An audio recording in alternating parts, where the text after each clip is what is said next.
부정하고 싶었다. 하지만 그 사람이 내 안에 들어올수록 환희와 해소가 온몸을 감쌌다. 나는 이상하게 더 살아있었다. 그건 사랑이 아니었다. 죄였고, 유혹이었고, 갈망이었고, 본능이었다. 다시는 돌아갈 수 없는 길의 시작이었다.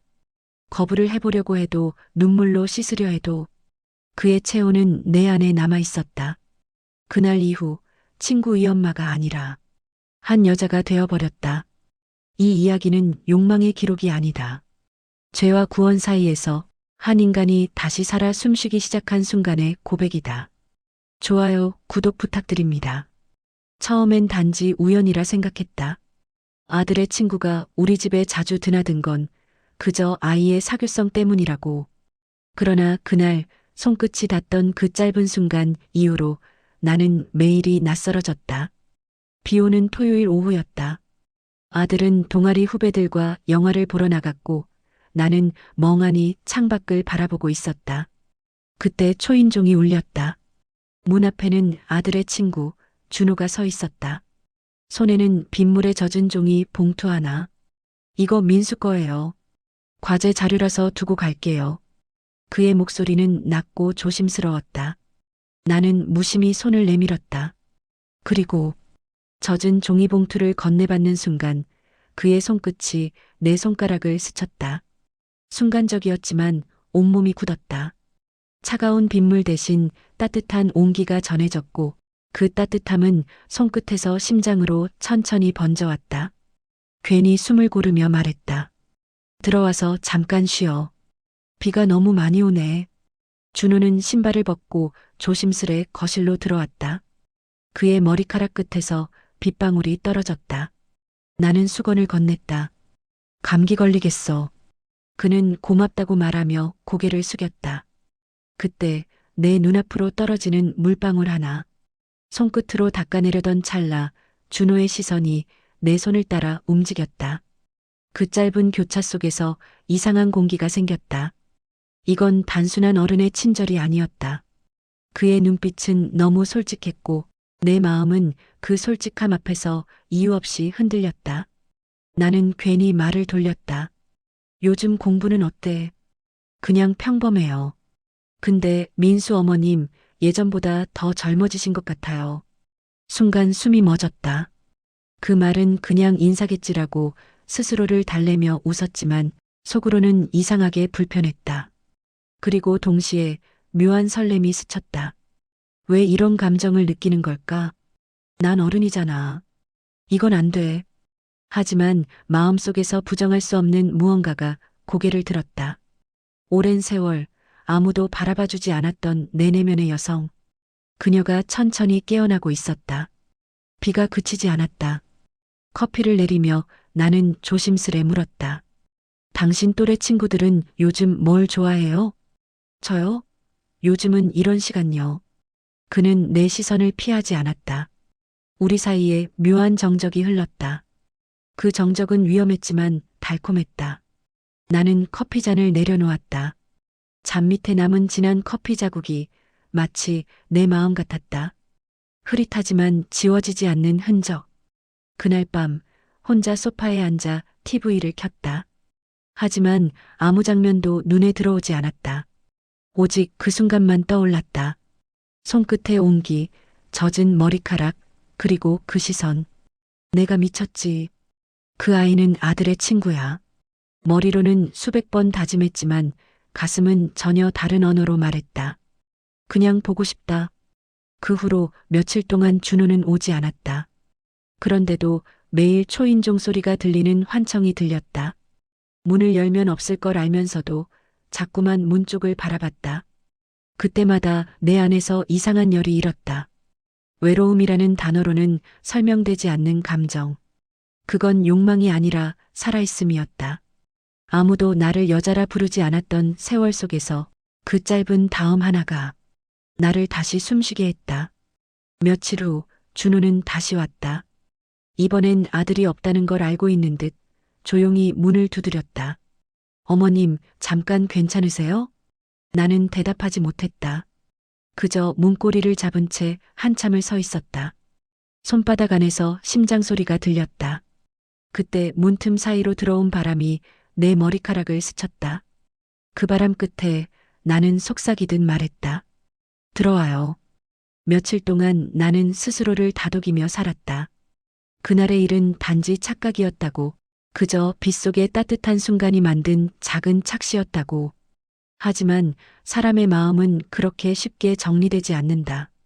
특히 오래 잠들어 있던 감정이 깨어나 버린 뒤라면 더더욱. 그날도 비가 내리고 있었다. 습기 어린 공기가 집안 구석구석까지 스며들던 오후, 문 밖에서 또다시 초인종이 울렸다. 순간 가슴이 쿵 하고 내려앉았다. 나는 문을 열었다. 민수 어머님, 잠깐 괜찮으세요? 빗방울이 떨어지는 소리와 함께 준호의 목소리가 고요한 현관을 채웠다. 그는 지난번보다 조금 더 조심스러워 보였다. 손에는 종이컵 2개와 커피 봉투가 들려 있었다. 저번에 커피 좋아하신다 하셔서요. 그냥 인사 겸. 나는 대답하지 못한 채 그를 한참 바라봤다.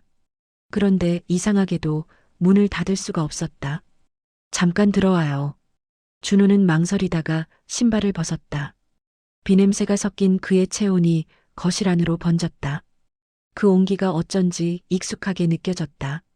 아니, 아마 그리워했던 걸지도 모른다. 커피를 내리며 나는 애써 평범하게 물었다. 요즘 학교는 어때?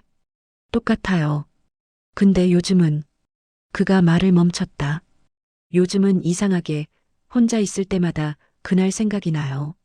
순간 손에 들고 있던 잔이 미세하게 흔들렸다.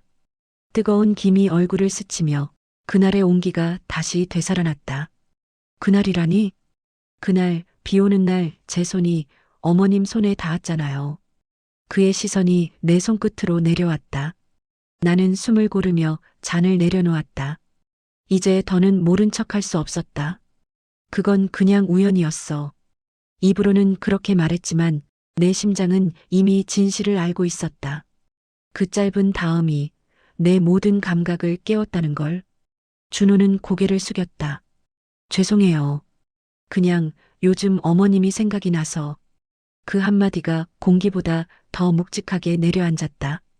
나는 차마 그 눈빛을 바라볼 수 없었다. 거실 한켠 시계 소리가 들렸다. 똑똑.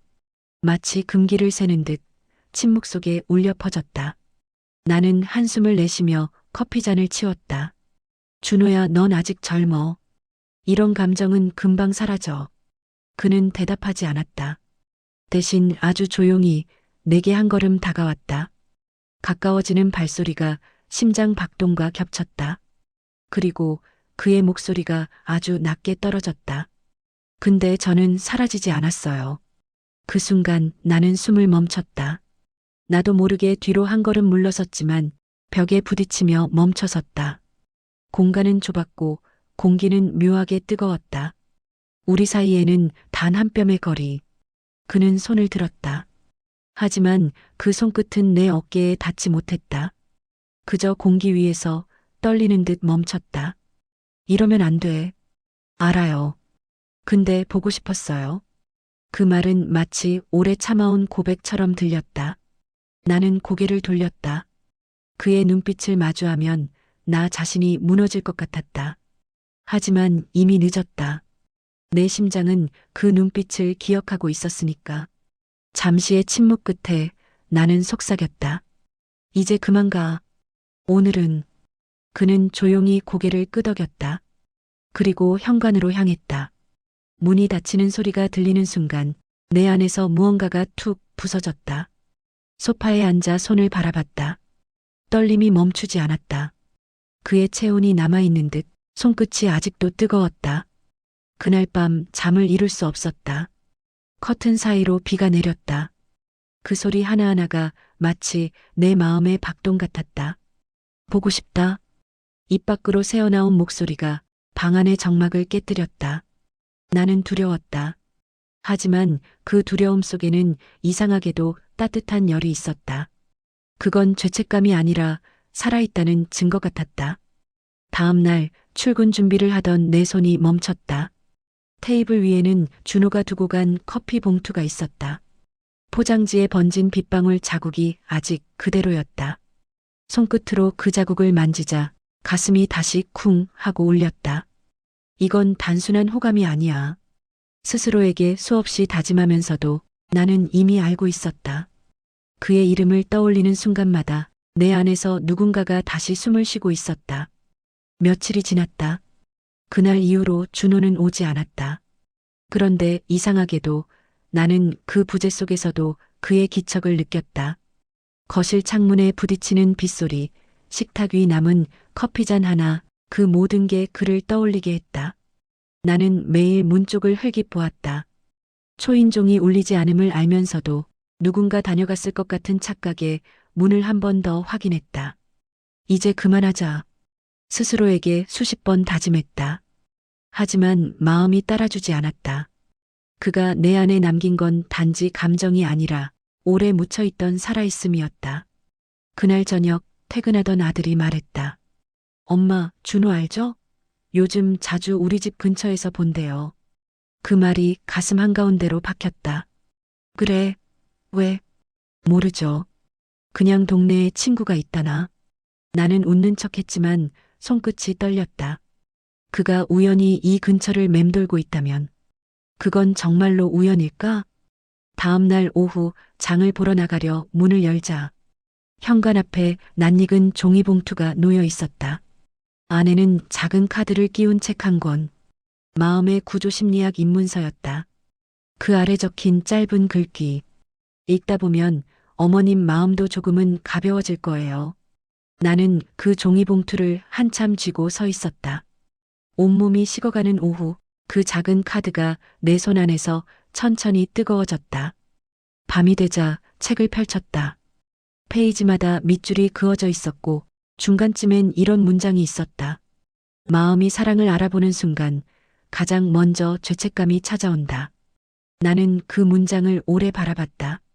그렇다. 내가 느낀 건 욕망이 아니라 죄책감이었다. 하지만 그 죄책감조차도 그가 건드리지 않았다면 깨닫지 못했을 감정이었다. 며칠 후 장을 보던 날이었다. 마트 통로 건너편에서 익숙한 그림자가 눈에 들어왔다. 검은 티셔츠, 흰 마스크, 그리고 눈빛. 그는 나를 보고 있었고 나 역시 그를 외면하지 못했다. 그 짧은 눈맞춤에 시간이 멈춘 듯했다. 그는 다가오지 않았다. 그저 멀리서 아주 조용히 고개를 숙였다. 그리고 손에 들고 있던 작은 종이컵 커피를 내밀듯 들어보였다. 인사였다.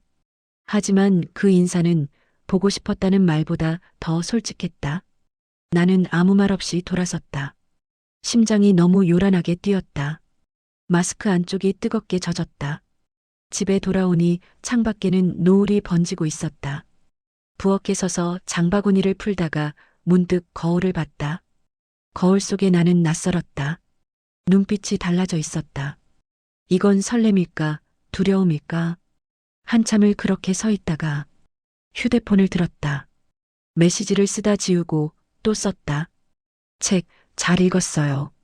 덕분에 요즘 제 마음이 이상하게 따뜻하네요. 보낼까 말까 망설였다. 보내면 무너질 것 같고 안 보내면 숨이 막힐 것 같았다. 결국 손가락이 먼저 움직였다. 보내기 버튼이 눌리는 순간 내 안에 무언가가 천천히 녹아내렸다. 밤이 깊어갔다. 답장은 오지 않았다. 그런데 이상하게도 초조하지 않았다. 누군가와 감정을 나눈다는 게 이토록 살아있는 일이라는 걸 새삼 느꼈다. 이건 사랑이 아닐지도 모른다. 그렇다고 욕망도 아니다.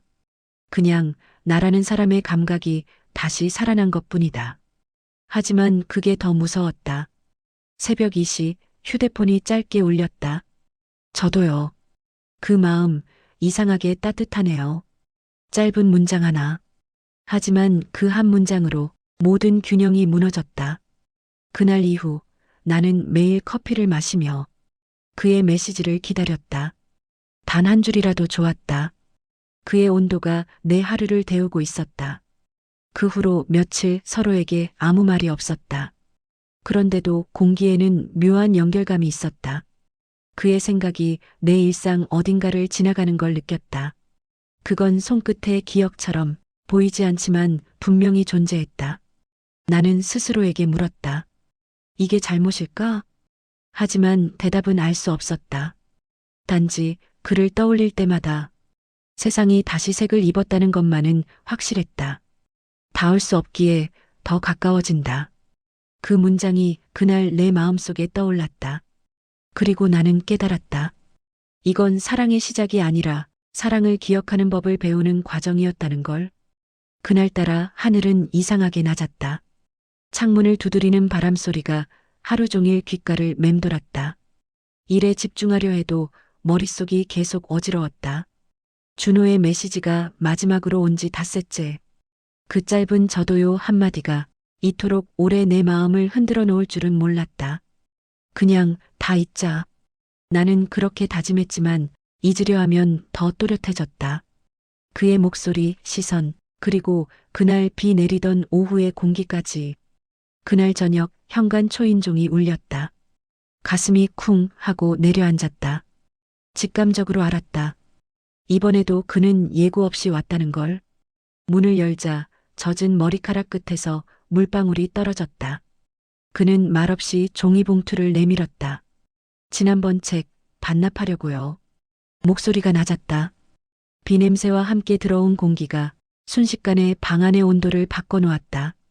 나는 문을 더 열지 못한 채 그를 바라봤다. 커피 한 잔 하실래? 내 입에서 먼저 나온 말이었다. 거실 한켠 조명이 부드럽게 비추는 작은 공간에 우리 둘만이 있었다.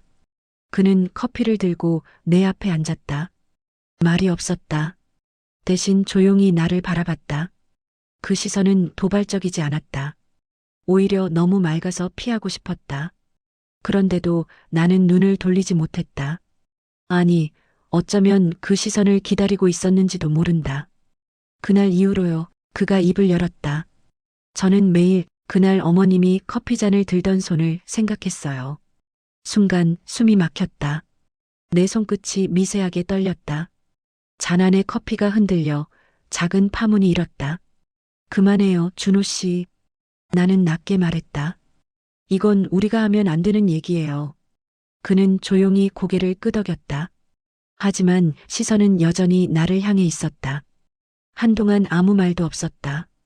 그 고요가 오히려 더 위험했다. 그는 아주 천천히 말을 이었다. 알아요. 그런데 어머님을 보면 이상하게 숨이 편해져요.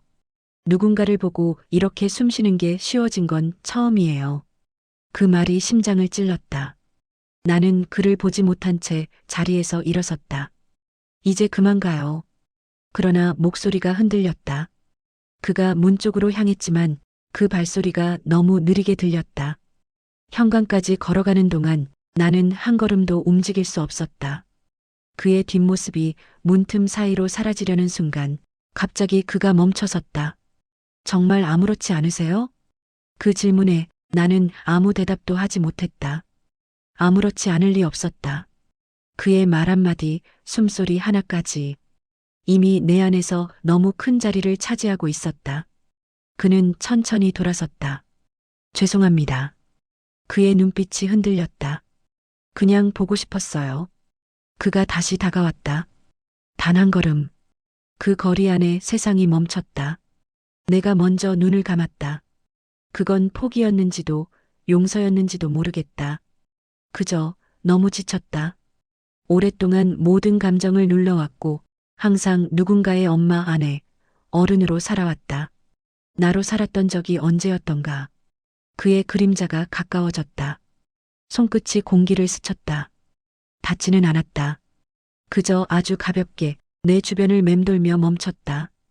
그 한순간이 너무 길게 느껴졌다. 심장이 미친 듯이 뛰었다. 그 떨림이 두려웠다. 그러나 이상하게 따뜻했다. 그만 가요. 다시 말했지만 이번엔 그 말에 힘이 없었다. 그는 고개를 끄덕였다. 그리고 문을 열었다. 문틈 사이로 찬 공기가 스며들었다. 다음엔 오지 말아요. 내가 말했다. 그는 미소를 지었다. 그럼 오늘이 마지막이에요. 그 말이 이상하게 슬프게 들렸다. 문이 닫히고 나서야 나는 주저앉았다. 눈물이 흘러내렸다. 이유를 모르겠는 눈물. 마치 오래된 감정들이 한꺼번에 무너져 내리는 것 같았다. 그날 밤 나는 커튼을 닫지 않았다. 창문을 통해 불빛이 들어왔다. 그 불빛이 마치 누군가의 시선처럼 느껴졌다. 아니, 어쩌면 정말로 그는 저 골목 어딘가에서 이 창문을 바라보고 있을지도 몰랐다. 손끝을 내밀었다. 차가운 유리에 닿은 온기가 서서히 번졌다. 그날의 공기, 그날의 눈빛, 그리고 내 안의 떨림이 다시 살아났다. 이건 사랑이 아니야. 하지만 왜 이렇게 숨이 가쁜 걸까? 그날은 유난히 바람이 거셌다. 하늘이 무너질 듯 몰아치는 빗소리가 창문을 때렸다. 거실 불빛이 흔들렸고 내 마음도 그 불빛처럼 불안하게 떨렸다. 오늘은 그냥 조용히 지내자. 스스로에게 그렇게 말했지만 이상하게도 누군가의 발자국 소리가 들리는 것 같았다. 바람 때문일 거라 생각했지만 이상하게 생생했다. 그때였다. 초인종이 울렸다. 문을 열자 젖은 머리와 코트, 그리고 낯익은 얼굴. 준호였다. 그는 숨을 고르며 나를 바라봤다. 죄송해요. 그냥 여길 지나가다가 비가 너무 와서. 그 말이 변명이라는 걸 알았다. 하지만 이상하게 그 변명을 받아주고 싶었다. 나는 말없이 고개를 끄덕였다. 들어와요. 문이 닫히는 순간 세상은 빗소리와 숨소리만 남았다. 그는 조심스럽게 신발을 벗고 거실로 들어왔다. 코트에서 떨어지는 빗방울이 바닥을 적셨다. 수건 좀 드릴게요. 내가 욕실로 가는 동안 그는 거실 한가운데 서 있었다. 그 등 뒤로 희미한 조명이 비쳤고 그림자가 천천히 벽을 타고 올랐다. 그 장면이 이상하게 아름다웠다. 비에 젖은 사람의 실루엣이 이토록 인간적으로 느껴질 줄은 몰랐다. 수건을 건네자 그가 내 손을 살짝 잡았다. 손이 차네요. 그 말 한마디가 공기를 바꿨다. 나는 손을 빼지 않았다. 아니, 뺄 수 없었다. 그의 손이 내 손을 감싸던 온도가 너무 따뜻해서 너무 오래 그리웠다. 준호 씨, 내 목소리가 떨렸다. 그가 조용히 말했다. 죄송해요. 그래도 이렇게라도 보고 싶었어요. 그의 눈빛이 내 안으로 파고들었다. 그건 청춘의 열정이 아니라 절박한 그리움이었다. 그만 가요. 입술은 그렇게 말했지만 몸은 미세하게 떨렸다. 그는 한 걸음 더 다가왔다. 이제 우리의 거리는 숨 한 번만 쉬면 닿을 만큼 가까웠다. 빗소리가 더 커졌다. 심장 소리가 그 리듬을 따라 뛰었다. 왜 나를 피하세요? 당신을 보면 나는 말을 잇지 못했다. 숨이 막혀요. 그가 천천히 고개를 숙였다. 눈빛이 내 얼굴을 스치며 내려왔다. 손끝이 공중을 헤매다 내 어깨에 닿았다. 그 순간 온몸이 정지했다. 세상의 모든 소리가 멎은 듯했다. 이러면 안 돼요. 그가 낮게 속삭였다. 그 말은 나를 말리는 게 아니라 스스로를 붙잡는 주문처럼 들렸다. 알아요. 그 한마디에 모든 감정이 터졌다.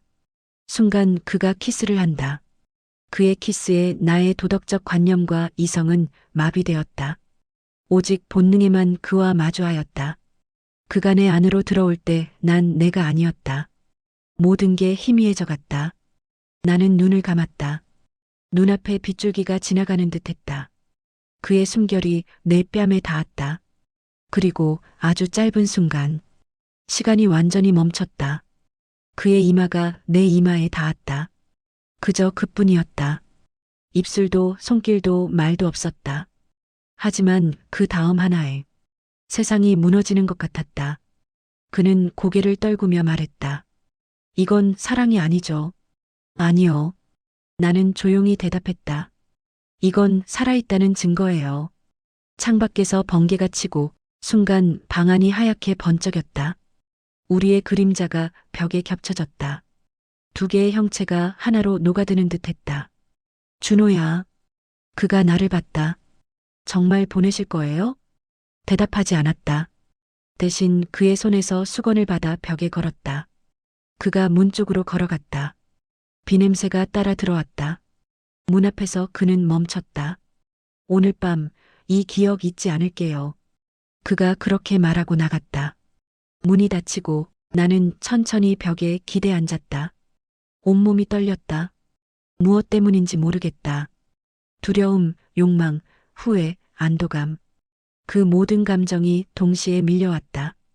창문을 열자 찬바람이 얼굴을 스쳤다. 그 안에 그의 향기가 섞여 있었다. 눈을 감았다. 그 향이 내 안으로 스며들었다. 그날 밤 잠들지 못했다. 비는 새벽까지 내렸다. 시계는 삼시를 가리켰다. 그리고 그때 휴대폰이 울렸다. 저는 그냥 오늘 너무 숨고 싶었어요. 그런데 어머님을 보니까 이상하게 살고 싶어졌어요. 짧은 메시지 한 줄. 그 말이 내 안에서 폭풍처럼 울렸다. 나는 그 메시지를 읽고도 아무 대답을 하지 않았다. 대신 창문을 열고 비에 젖은 밤 공기를 깊게 들이마셨다. 그 향기 속에서 나는 처음으로 깨달았다. 사람을 다시 살게 만드는 건 죄가 아니라 온기다. 밤새 비가 내렸다. 천장이 낮아진 것처럼 방 안이 눌려 있었다. 이불을 덮고 누워 있었지만 몸은 조금도 따뜻하지 않았다. 창문을 열자 빗물 냄새와 젖은 흙의 향기가 스며들었다. 그 속엔 아직 준호의 온기가 남아 있었다. 그냥 비 냄새야. 그렇게 중얼거렸지만 아무리 지워도 그 얼굴이 떠올랐다. 휴대폰을 켜면 메시지 알림 하나가 남아 있었다. 살고 싶어졌어요. 어머님 덕분에. 그 문장을 수십 번 읽었다. 읽을 때마다 심장이 조용히 울렸다. 살고 싶다는 말.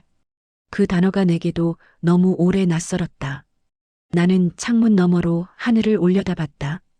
희미한 새벽빛이 구름 사이로 번지고 있었다. 하늘은 조금씩 밝아지고 있는데 내 안의 어둠은 더 짙어지는 것 같았다. 냉장고 문을 열었다. 텅 빈 공간에서 냉기가 쏟아졌다. 아무것도 손에 잡히지 않았다. 손끝이 떨렸다. 커피포트를 켰다. 물이 끓는 소리가 방 안을 메웠다. 그 소리가 이상하게 사람의 숨소리처럼 느껴졌다. 내가 커피잔을 들던 순간 불현듯 그날의 장면이 겹쳤다. 젖은 코트, 떨리던 손끝, 손이 차네요. 그 짧은 말 하나가 다시 내 귓가에 스며들었다. 커피를 입에 대려다 멈췄다. 입술이 미세하게 흔들렸다. 손바닥이 식탁 위에 닿자 어제 그가 앉았던 자리의 온기가 느껴지는 듯 했다. 이건 아니야. 나는 의자를 밀치듯 일어났다. 주방 불을 껐다. 조명 하나 없는 거실이 이상하게 편했다. 모든 게 멈춰야만 할 것 같았다. 소파에 앉았다. 빛이 꺼진 방 안에서 빗물이 떨어지는 소리만 들렸다. 그게 오히려 마음을 진정시켰다. 그런데 이상하게도 그 정적 속에서 내 마음이 더 크게 울렸다. 몇 분이 지났을까 문 앞에 무언가가 놓여 있는 걸 봤다. 신문 대신 작은 흰 봉투 하나. 새벽 우편? 그런 건 없을 텐데. 열어보니 단정한 글씨로 적혀 있었다. 오늘은 비가 먹겠죠. 어머님은 내일도 저를 떠올리실까요? 그 짧은 문장 하나가 모든 결심을 다시 흔들었다. 누가 새벽에 이걸 두고 갔을까? 그는 다시 돌아온 걸까? 아니면 나를 보지 못한 채 그냥 두고 간 걸까? 그런데 답을 알고 싶지 않았다. 알게 되면 다시 돌아갈 수 없을 것 같았다.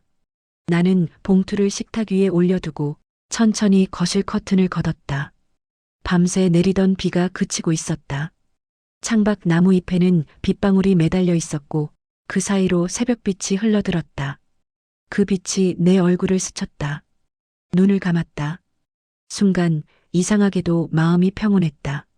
그래, 오늘까지만. 나는 그렇게 중얼거렸다. 오늘까지만 그를 떠올리고 그를 그리워하자고. 햇살이 천천히 방 안으로 번졌다. 빛이 식탁을, 의자를, 그리고 내 손등을 감쌌다. 나는 그 빛을 바라봤다. 마치 누군가가 나를 부드럽게 쓰다듬는 것 같았다. 괜찮아. 스스로에게 속삭였다. 괜찮아질 거야. 그 말을 믿고 싶었다. 하지만 마음 한구석에서는 이미 그가 다시 올 거라는 예감이 자라나고 있었다. 오전 9시 전화벨이 울렸다. 번호는 저장되어 있지 않았지만 익숙했다. 어머님, 그의 목소리였다. 오늘 하늘이 참 맑아요. 그는 그렇게 말했다. 나는 한참 동안 아무 말도 하지 못했다. 입술이 바짝 말라붙었다. 그래요. 막내요. 그렇게 짧게 대답했다. 그는 조용히 숨을 내쉬었다. 그날 이후로요. 어머님 목소리 듣는 게 유일하게 편한 시간이었어요. 그 말이 칼처럼 가슴에 박혔다. 나는 숨을 고르며 물었다. 오늘은 어디예요? 그냥 어제처럼 비 맞았던 골목이에요. 그가 그곳에 있다는 사실이 왠지 모르게 위로가 됐다. 하지만 동시에 무서웠다. 다시 그가 내 문 앞에 서게 될까봐. 다시 그 눈빛을 마주하게 될까봐. 전화를 끊고 나서 나는 천천히 소파에 몸을 기대었다. 눈을 감았다. 비가 멎은 하늘 아래 새들의 소리가 들려왔다. 그 소리가 어쩐지 낯설지 않았다. 모든 폭풍 뒤에는 침묵이 찾아온다. 하지만 그 침묵이 언제 끝날지는 아무도 모른다. 그날의 새벽은 그렇게 내 마음에 조용히 내려앉았다. 며칠째 하늘이 흐렸다. 비는 그쳤지만 마음속엔 여전히 비가 내렸다. 그날 이후 준호에게서 연락은 없었다. 그 침묵이 이상하게 편했다. 그리고 동시에 숨이 막힐 만큼 그리웠다. 일요일 아침 교회 종소리가 멀리서 울렸다. 나는 무의식적으로 가방을 들었다. 어디로 가야 할지 몰랐지만 몸이 먼저 움직였다. 걸음을 옮기자 바람이 불었다. 머리카락이 흩날리고 차가운 공기가 뺨을 스쳤다. 그 바람 속에서 낯익은 냄새가 났다. 비에 젖은 흙, 섞인 향수, 그리고 기억. 그곳은 그날 그가 서 있던 골목이었다. 나는 멈춰섰다. 한 발자국 더 가면 다시 돌아올 수 없을 것 같았다. 그런데 이상하게도 이미 마음은 그곳에 있었다. 천천히 고개를 들었다. 그가 있었다. 길모퉁이 회색 가로등 아래 검은 셔츠 차림에 손엔 커피 한 잔을 들고 있었다. 그리고 내 쪽을 향해 웃었다. 어머님 올 줄 알았어요. 그 목소리는 낮았지만 비 오는 날의 물소리처럼 부드럽게 번졌다. 왜 여기 있어요? 내가 물었다. 그냥요. 이곳에서 다시 비가 오길 기다리고 있었어요. 왜요? 그날 처음으로 살고 싶었거든요. 그 말에 아무 대답도 할 수 없었다. 그가 손에 든 커피를 내밀었다. 따뜻한 거예요. 나는 그걸 받았다.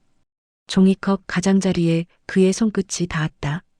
그 찰나의 온도가 심장 속까지 번졌다. 우린 아무 말 없이 걸었다. 길 양옆엔 벚꽃이 지고 있었다.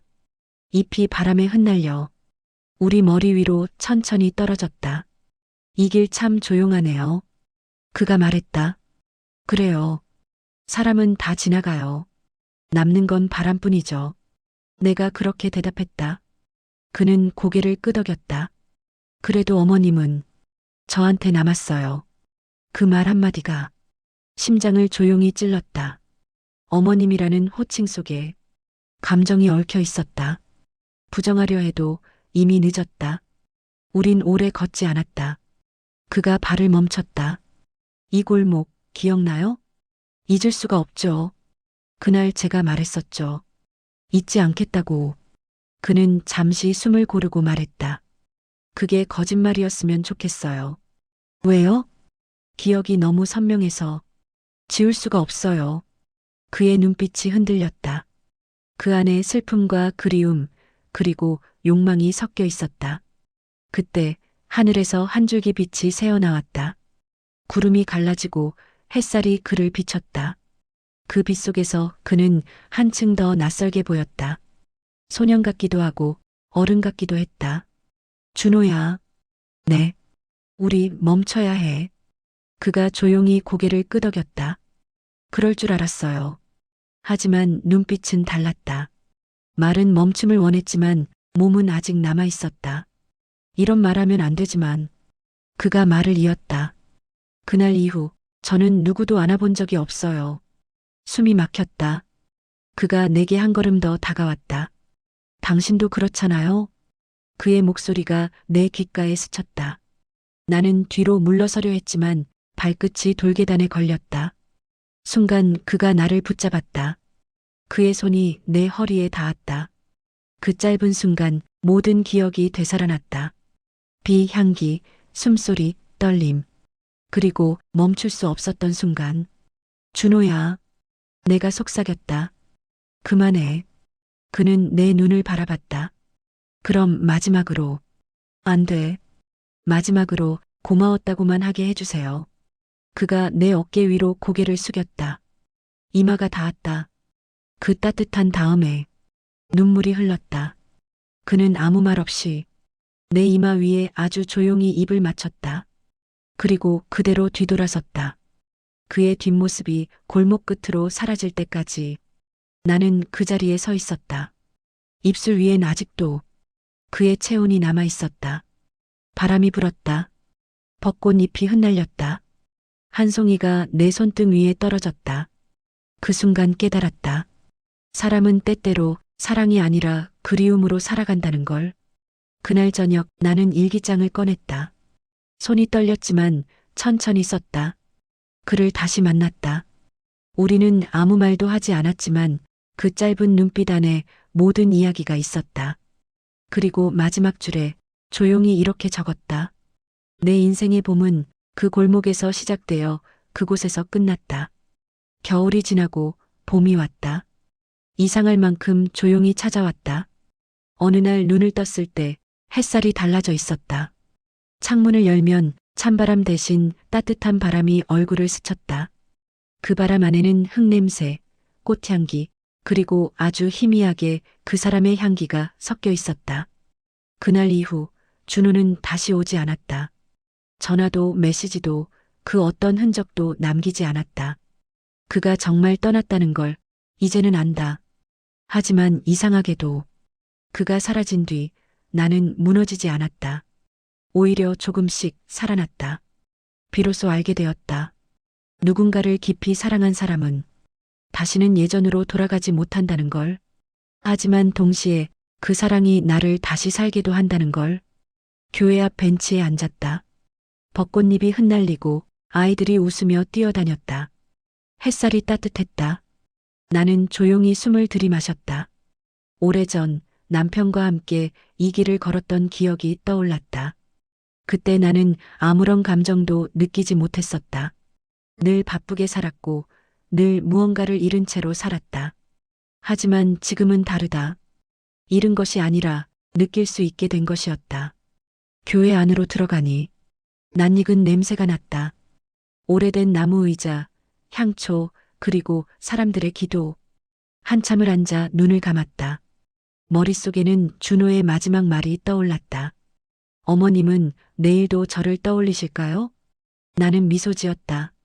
그래, 아마도 그렇겠지. 그렇지만 이제는 그 기억이 죄처럼 느껴지지 않았다. 이건 슬픔이 아니라 살아남은 사람의 감사였다. 예배가 끝나고 밖으로 나오자 햇살이 눈부셨다. 나는 손등을 들어 빛을 가렸다. 그 순간 손가락 사이로 스며드는 빛이 눈부시게 아름다웠다. 살아있다. 그 단어가 입술 사이로 흘러나왔다. 집에 돌아와. 오래된 앨범을 꺼냈다. 남편 그리고 젊은 시절의 나. 그 옆에는 이제 존재하지 않는 누군가의 그림자가 겹쳤다. 나는 조용히 속삭였다. 모두 고마워요. 그 한마디에 눈물이 흘렀다. 억눌린 게 아니라 비로소 흘릴 수 있어서 흘러나온 눈물이었다. 창문을 열자 바람이 불었다. 하얀 커튼이 천천히 흔들렸다. 그 바람 사이로 어디선가 들리는 노랫소리. 봄이 오면 다시 웃게 될 거야. 그 가사가 마음 깊숙이 내려앉았다. 나는 미소 지었다. 정말 그럴 것 같았다. 저녁이 되자 하늘이 분홍빛으로 물들었다. 창밖의 나무가지 사이로 노을이 천천히 내려앉았다. 그 순간 문득 준호가 말하던 목소리가 귓가에 스쳤다. 어머님, 오늘은 맑아요. 나는 조용히 대답했다. 그래, 오늘은 맑네. 아무도 듣지 못했지만 그 대답이 하늘 어딘가에 닿았을 것 같았다. 밤이 찾아왔다. 이젠 어둠이 무섭지 않았다. 조용히 불을 끄고 창문 너머의 달을 바라봤다. 달빛이 내 얼굴을 스쳤다. 그 빛이 마치 누군가의 손길처럼 따뜻했다. 나는 눈을 감았다. 그 안에서 마음이 속삭였다. 사랑은 사라지지 않는다. 다만 다른 형태로 남을 뿐이다. 아침이 올 것이다. 새로운 하루가 시작될 것이다. 그리고 그날이 오면 나는 다시 웃을 수 있을 것이다. 봄이 오면 나도 다시 피어나리라.